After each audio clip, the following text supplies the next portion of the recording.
It's so powerful if you think about it.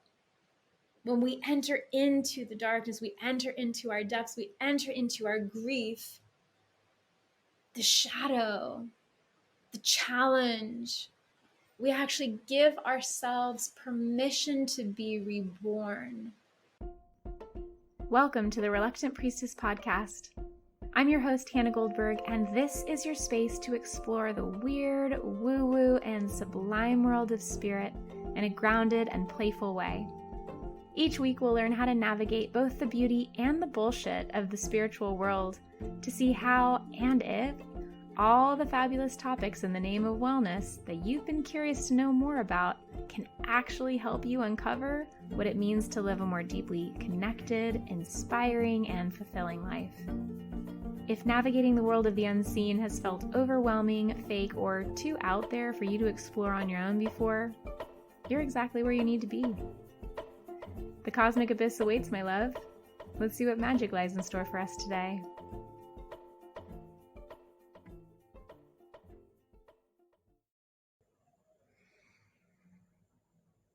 Hello, and welcome to another transmission of the Reluctant Priestess. I'm your host, the Reluctant Priestess herself.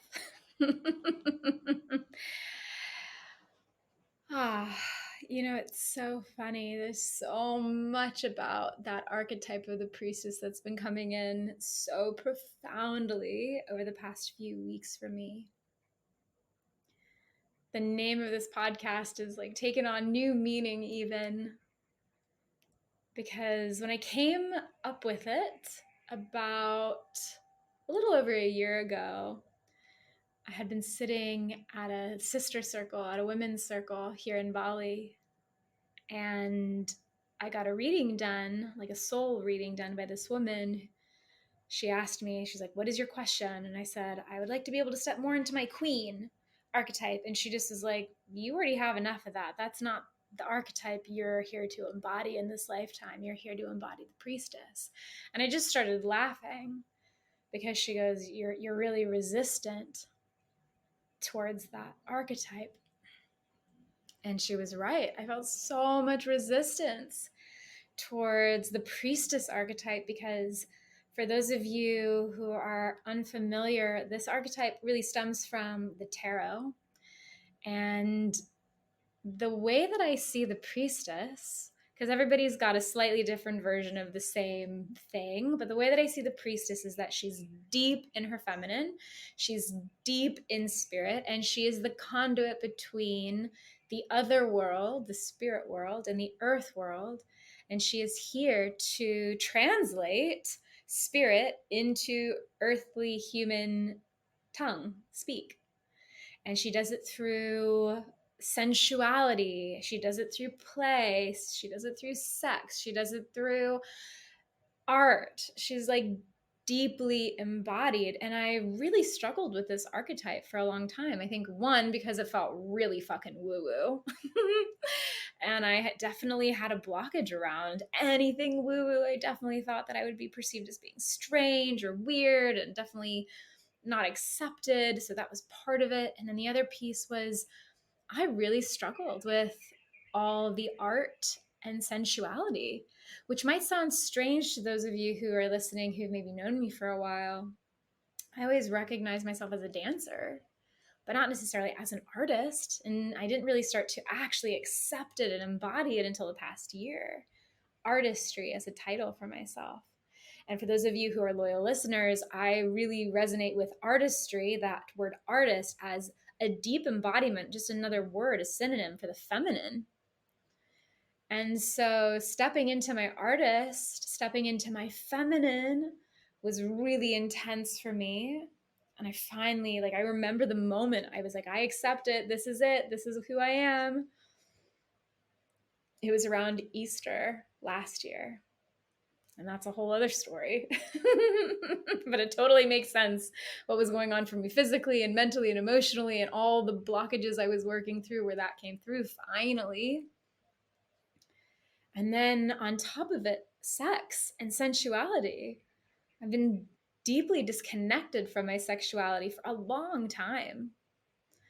And it's so funny because I remember sitting at a bar in Washington, D.C. with one of my dear, dear friends. And this was probably like 5 or 6 years ago. I told her I didn't feel connected to my sexuality, or I didn't feel sexy. And she just looks at me. She goes, "You are so sexy. What are you talking about?" And I just didn't feel it.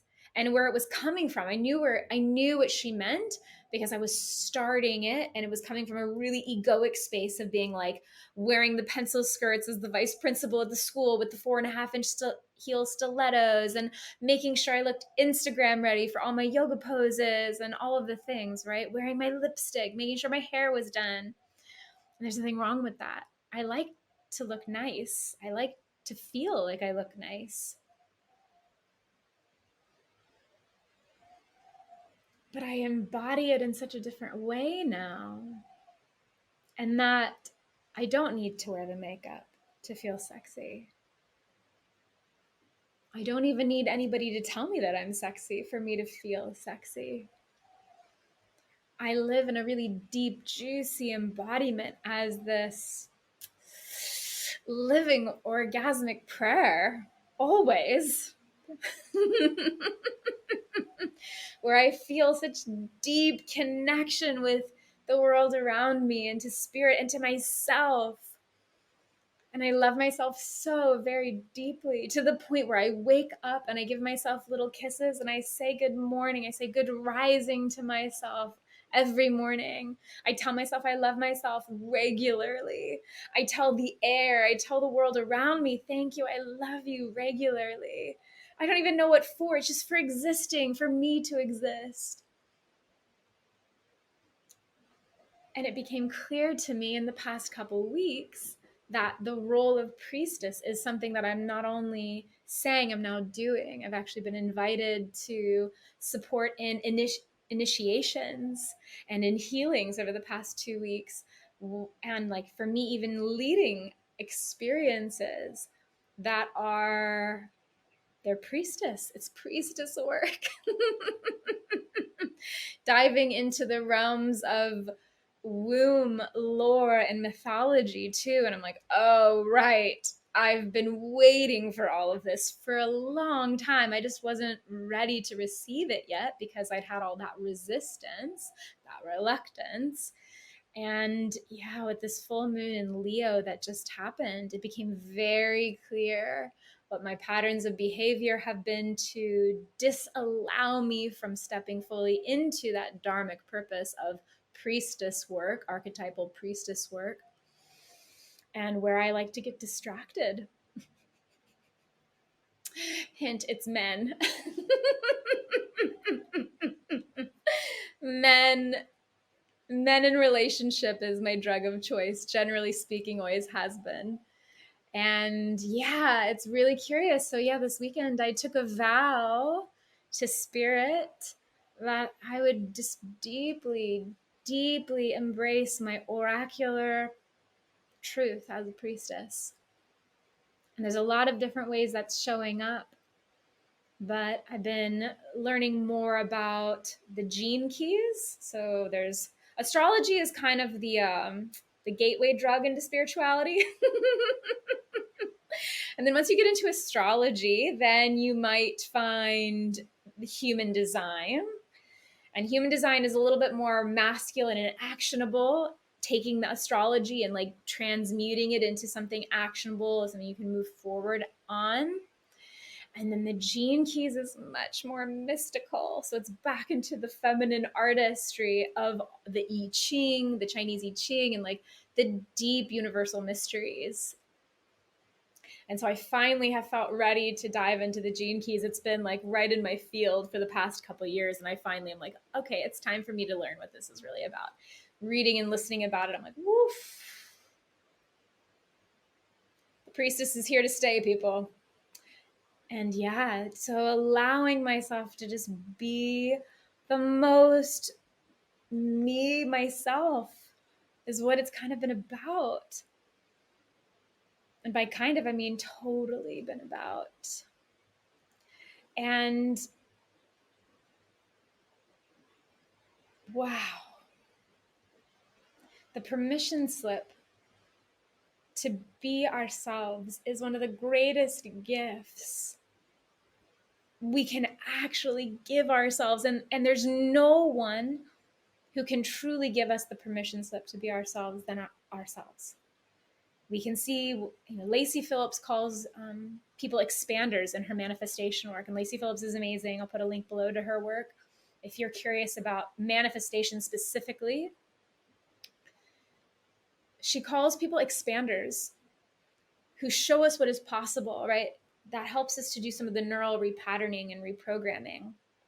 So we can see people doing what it is that we want to be doing. So we're living the ways that we want to live, and they are expanders for us. They are the living permission slip. Oh, that is possible. That's possible for me too. But ultimately, the only person who will liberate you is you. No one's coming to save you, my love. No one. I don't say that so it feels desolate and like desperation. No one's coming to save you. It's that you are both the maiden in the tower, the dragon in the lair, and the knight. You are all of them at once. And the knight doesn't come to slay the dragon and save the maiden. The maiden learns to tame the dragon, and the knight bends the knee. That's your masculine, your feminine, and your wild one. All at once. The inner child, really. The shadow. It's all of it. And you are the only one that can be your permission slip. And the only way to learn how to really be your own permission slip is to dive more deeply within.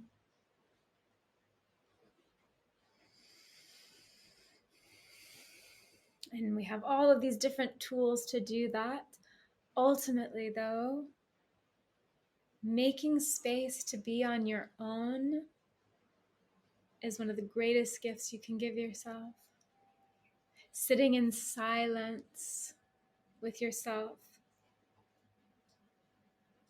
taking care of yourself, crying, being deeply uncomfortable with yourself, grieving to yourself.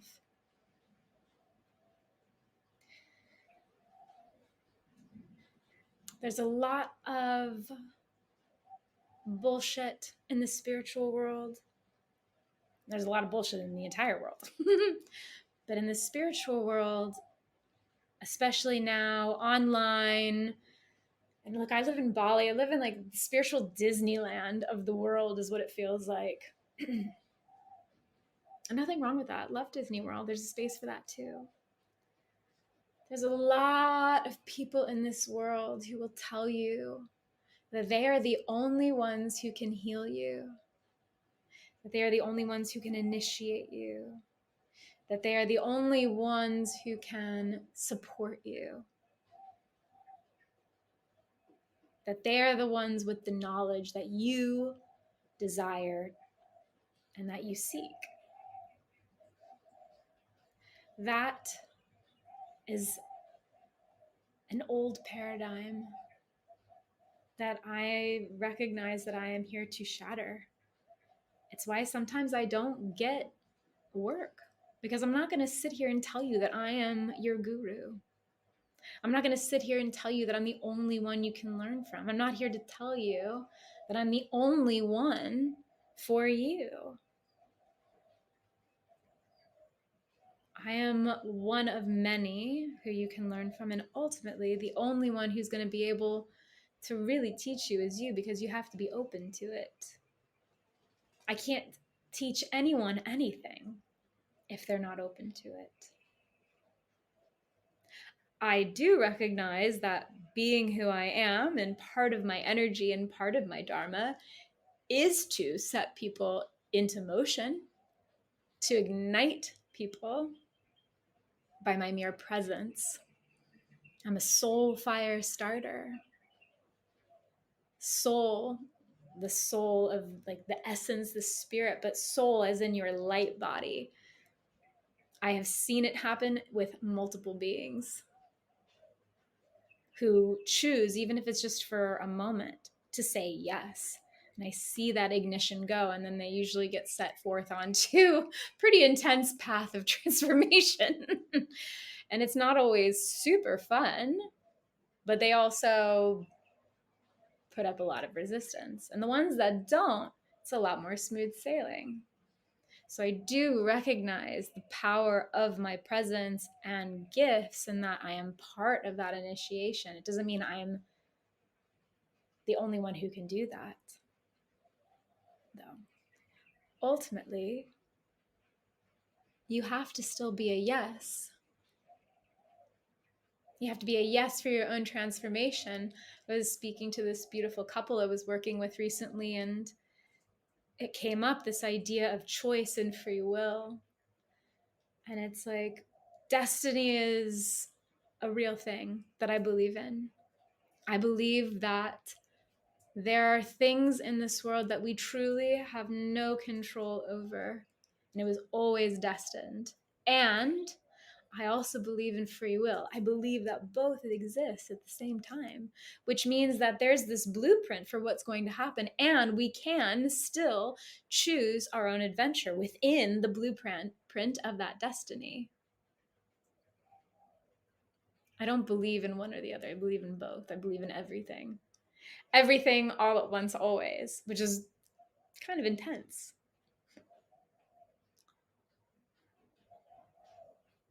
That's just how I work, though. I was speaking to someone recently.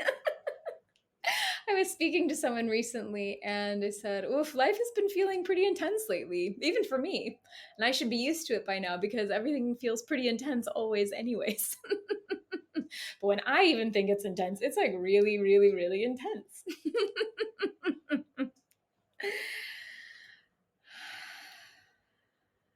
I enjoy living in the intensity. That's not for everyone. But what do you choose? And it's difficult to choose. I've been shown that so many times over and over and over again in the past year. Wow, have I been shown that? And I've had to really come to terms and really see my shadow in not choosing in my own life, and like what patterns are there. But there's no wrong choice. First of all, I say that for myself as much as for whoever is listening. There's no wrong choice. The universe only ever wants to see us thrive. Only. That's it. I actually don't even totally believe in evil. That came through to me too recently. They're like, how do you feel about like dark, evil spirits? I'm like, I don't know that I believe in evil. I think that there's malevolent and benevolent spirits. And I think that with malevolent spirits, it's learning what they're really about and sending them to the light.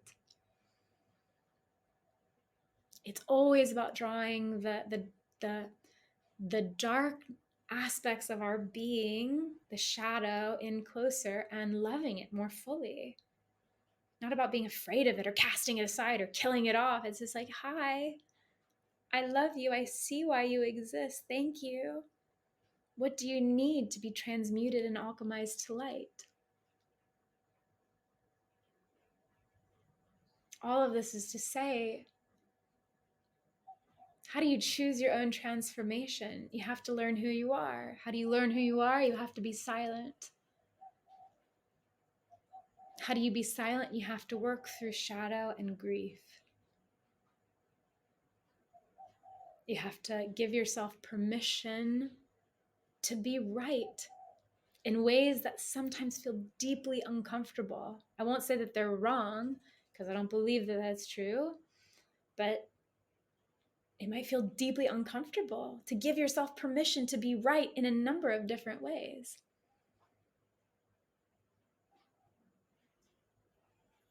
And there's a lot of beings, not only who will tell you that they're the only one that you should work with and that they have all the answers. first of all, run and do not work with those people. Run. But secondly, there are beings out there who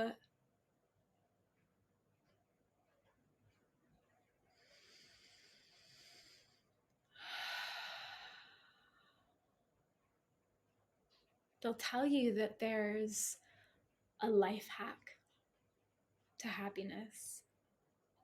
Get the job and you'll be happy. Get married and you'll be happy. Have the baby and you'll be happy. Go on an eat, pray, love journey and you'll be happy. There's no life hack for grief. So let me be perhaps the bearer of bad news to you.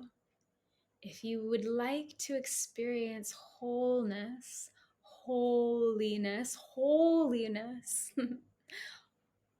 fullness in your life, if you feel the calling of that distant drummer, of that voice beckoning you within, if you've ever seen Frozen 2, Elsa hears the voice in the distance. Please watch Frozen 2. It's the best Disney movie, I swear. It's all about a spiritual awakening. I need to have an episode just breaking that down.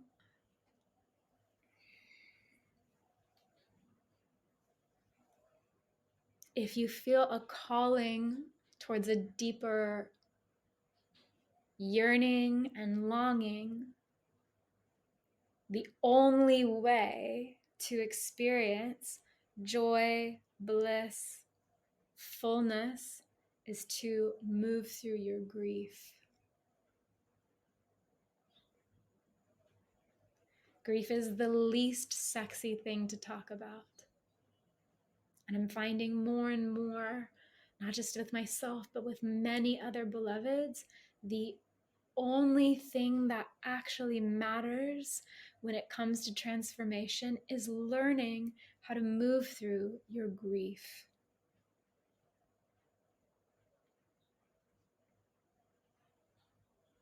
This is what shadow work is. This is what inner child work is. It's why we oftentimes feel such deep resistance to these modalities, to therapy, to anything that requires us to look at the tender, vulnerable parts of ourselves. It's the willingness to accept that we haven't made the choices that we maybe always desired to, that we could have done better. And the reality is, could we have done better? Maybe in that moment we definitely did our best, given the resources and tools. It's forgiving ourselves for our transgressions. Transgressions being that we ever saw ourselves as broken and unholy. Once you realize there's no life hack, but you must move through grief, and that grief is not linear. You can be in a deep-seated bed of grief for a long time and then feel like you've moved through it, and then all of a sudden be set back into it for several more weeks out of nothing, over nothing. Grief has no rhyme or reason. It just is. I was working with a client recently and she's like, well, when I get healed, and I'm going to work on this today. And I'm like, babe, you can do whatever you want. Do whatever you want with your day. I fully support you. And know this. You're not going to solve this in a day. This is a big, big challenge that you're moving through.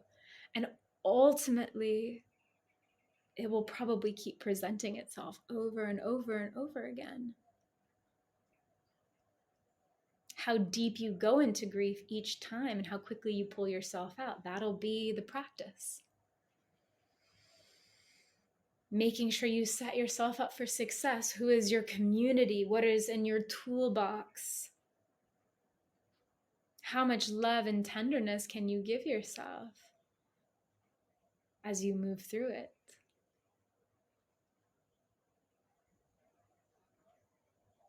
What is your connection to spirit, to gratitude, to your ancestors, to yourself, to allow grief to just be moved through? What kind of body work are you doing?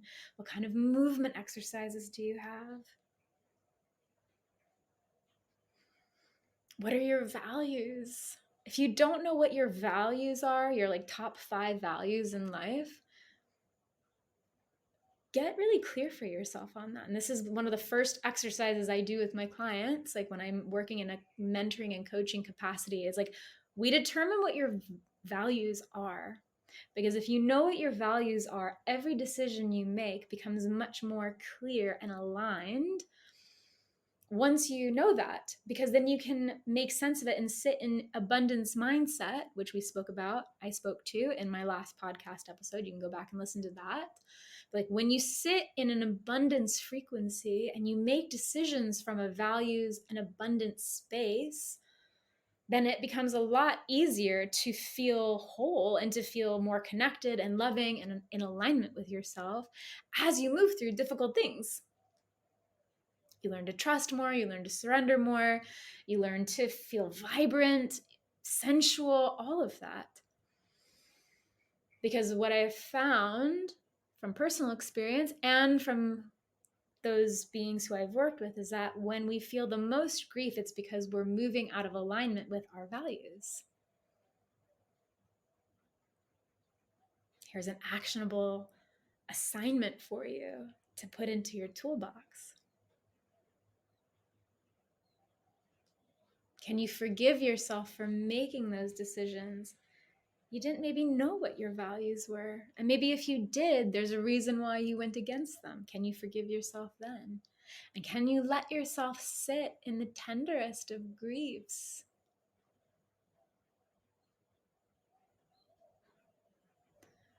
I've recently been calling in a lot more sweetness when it comes to my life lessons. And it matters. Let me be very clear. It matters. What you ask for in the universe, what you co-create with the universe matters. Been calling in significantly more sweetness because I have a tendency to just walk straight into the fire. Explosive Morrigan Kali level intense fiery transformations. That's also part of the priestess path, weaving that into what I had started with at the beginning of all of this. That is part of the priestess path I have found. So I have come to accept it, and it doesn't mean it needs to be true all the time. So I've been calling in more sweetness. I've been crying so much lately. Wow. At the drop of a hat, and I'm not even luteal. In my moon phase, right? So we have the different phases. We have menstruation, follicular, ovulatory, and luteal. And when we're luteal, that's what, PMS and like being really moody and like crying and sensitive is really about. I have not even been luteal. I'm just crying, just nonstop. Really sweet, profound tears, deep desire to be quiet, to be silent, to go inward, taking a lot of baths. A lot of water feels. Water is the element affiliated with emotion. And our hips are really like deeply connected with that element. That's where the sacral chakra is. That's where the root chakra are. And the root, the sacral, and even the solar plexus, the lower realms of the body physically in somatics and energetics, they're usually affiliated with feminine. Earth, deep earth, physical body, feminine, artist energy. The upper chakras, consciousness, crown, third eye, throat are usually affiliated with masculine. Heart is both, obviously. The alchemization of the masculine and feminine, the alchemization of the artist and curator. So emotions, the human experience, the womb space, whether you have a physical womb because you're in a female body, or not, or whether you stop bleeding as in a female body, or whether you're even a man. Everybody has a womb space, whether it's a literal womb space or an energetic womb space.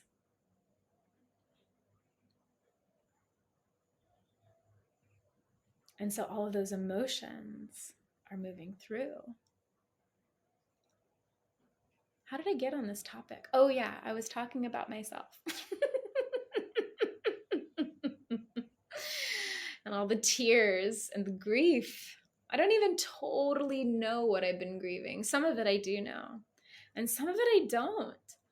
But it doesn't really matter. We just have to let the emotions flow through us. Because if we stop them, that's where the blockages happen. So we have to get past our own resistance. And here's where resistance and reluctance and everything comes through again, is just like, it's a superpower to feel that resistance because we see where the blocks are. We feel in our body where the blocks are. And there's usually a reason for it. It's because we're not ready. We're not ready, period. The end, exclamation point. And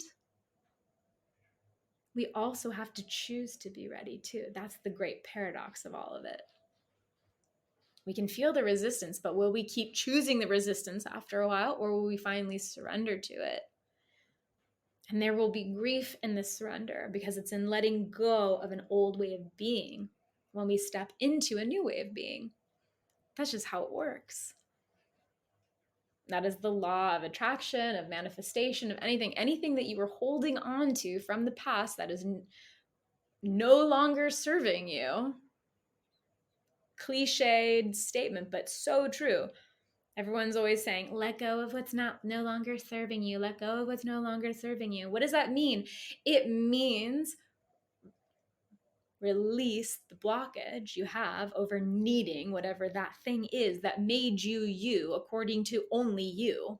You have to give yourself permission to let go of it, realizing you won't die if you let this thing or person go. It will feel like a part of you has died, but what gets left in the wake of that death is the opportunity for resurrection and transformation.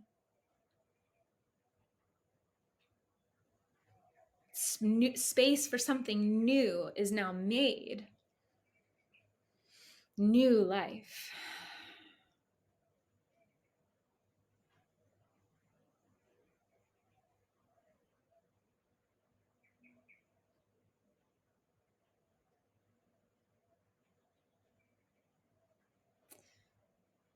And then there's no going back.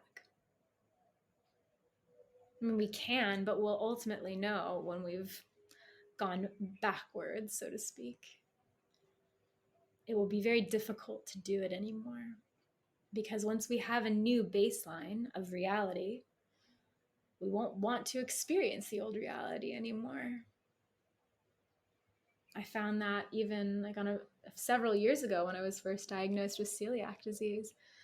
Physically, I'd only ever known one way of living. And as soon as I cut gluten from my life, because I was told I couldn't eat it, my body couldn't process it anymore. The minute I gave myself permission to eat gluten again, I was like, it will be fine. I felt so sick. And I was like, whoa, I have a new set of normal now. I don't think I want to experience that. I only ever want to feel good. And I didn't know how badly I felt till I started feeling better. That happens on a physical level. And eventually, once you can move past it only ever happening on the physical realm, in the physical body, then you can start to play with it on the energetic level.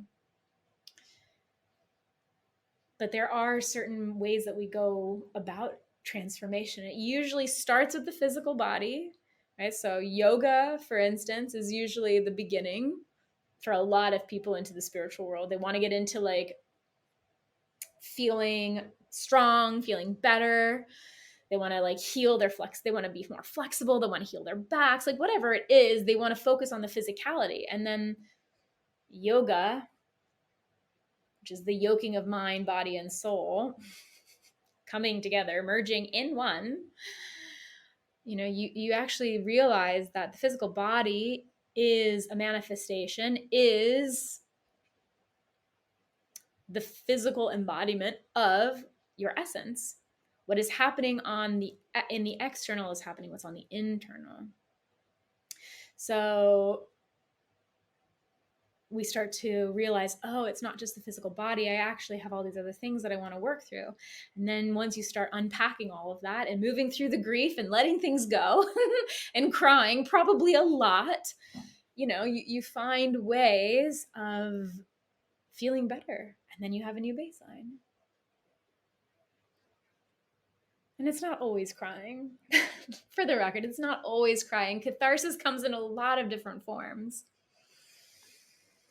But yes, tears are usually a lot of it. I one of the first exercises I had where I had like a real, true, unexpected catharsis was during a breathwork exercise. And it's called high breathing. It's a form of Sufi breath. And I'd never done breath work before. And I did this breath work and it was really intense for me. And then out of nowhere, we finished. And like several seconds later, I just started laughing. And at the time, I would have called it maniacal laughter because that's how it felt. Like it didn't come from a space that felt human, actually. It felt really bizarre. And then I just started crying. And it felt like it came out of nowhere. And I didn't understand it. And now I can look back on it and go, oh, babe, you were going through so much. Because now I've done other breath work, like courses and workshops and the things. So I know the power of breath work and all that it can bring up. So yeah, anything that brings on a catharsis, a release, and that's what we're talking about, right? Releasing. Grief is a form of release. We have to feel the grief to let things go, to move things through, to make way for new things to come in. And there is no shortcut with grief. You can't just teleport from one end of the dark, like gloomy woods of grief to the other side. You can't do it. It's not possible. You must walk through the very dark, terrifying forest. But what is so beautiful is that once you get into the forest and you get over the initial fear of everything and startling at all the little pieces and all the little sounds and creaks and things, you realize that your eyesight adjusts to the darkness. You start to learn to trust your senses more. Oh, right. I've heard that sound before. That's the sound of just the trees creaking in the wind. Oh, that's actually not so bad. Oh, this is the sound of a tree falling in the distance. Oh, this is the sound of wolves. Maybe I should keep my distance. Oh, this is a very dangerous sound. I need to be careful of this one, right? But ultimately, you start to learn to trust yourself more and you can actually move with the forest more readily. You make a new home in that woodland of grief. It becomes a womb in and of itself in that darkness. In so many wisdom traditions, so many wisdom traditions. Like all of the wisdom traditions, all of them, pretty much. They all say we are birthed from the darkness, from the cosmic womb. Even physics tells us that, like, from the black hole emerged the entire cosmos. It's so powerful if you think about it. When we enter into the darkness, we enter into our depths, we enter into our grief, the shadow, the challenge. We actually give ourselves permission to be reborn, to be reimagined whole once again. Kintsugi is a Japanese word for something that has been broken and then placed back together and painted in gold. like glued back together in gold, and it's more beautiful than before because of its cracks. Allowing ourselves, granting permission for all of the harrowing parts of being a human. Giving ourselves the chance to see it and draw it near. That is our opportunity for real alchemization in this world, energetically. And then we can start to see ourselves in a new framework, in a new light. We feel the resistance fall away. We step into our Dharma. Our Dharma is our purpose on this earthly plane. Why are you here? What is your purpose? I guarantee it's much more simple than you think, and it's probably not a specific thing. Sometimes it is for some people. Some people have very specific things, but for the most part, probably isn't going to be that specific. It's going to be way simpler than you think.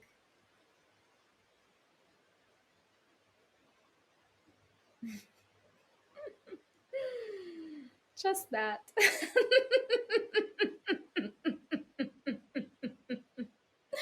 Since I started doing these, like this second season of The Reluctant Priestess, and I started doing transmissions rather than curated podcasts where I'm like taking things and editing it and blah, blah, blah, and I'm just speaking freely, it's definitely edgy for me. Definitely edgy for me. And it takes us on all of these journeys, right? It takes me on a journey. I don't always know what I'm going to say when I start talking. But wow, it feels really good to share it because I know that this is part of my Dharma. So thank you for bearing witness to why I am here. I hope it grants you, by listening, by witnessing my story, it grants you permission to follow yours more vibrantly with the most radiant of hearts.